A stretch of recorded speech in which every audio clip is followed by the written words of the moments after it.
Jonas chapitre 4.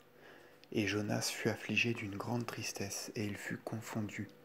Et il pria le Seigneur, et il dit, Seigneur, n'est-ce pas là ce que je disais quand j'étais encore en mon pays? Je m'étais hâté de fuir à Tarsis, parce que je vous sais plein de clémence et de compassion, patient et abondant en miséricorde, et que vous vous repentez du mal que vous vouliez faire aux hommes. Maintenant donc, Seigneur mon Maître, prenez-moi ma vie, car il vaut mieux pour moi mourir que vivre.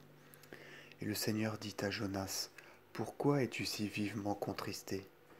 Et Jonas sortit de Ninive, et il s'assit en face de la ville, et là il se fit une tente, et il s'y établit, jusqu'à ce qu'il eût vu de loin ce qui arriverait à la ville. Et le Seigneur Dieu donna ordre à une gourde, et sa tige et ses feuilles montèrent au-dessus de la tête de Jonas pour l'ombrager, et le préserver de tout mal.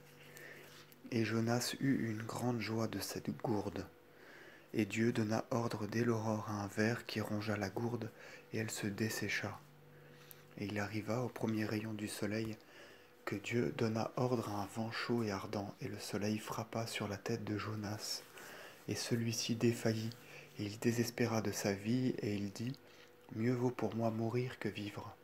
Et le Seigneur dit à Jonas, Est-ce à cause de la gourde que tu es si fortement contristé?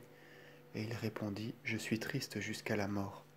Et le Seigneur dit, Tu as grande pitié pour une gourde qui ne t'avait donné aucune peine, que tu n'avais point cultivée, qui était venue en une nuit et qui en une nuit a été détruite. Et moi, je n'épargnerai pas Ninive, la grande ville, où demeurent plus de 12 myriades d'hommes qui ne savent pas distinguer leur main droite de leur main gauche, et des troupeaux si nombreux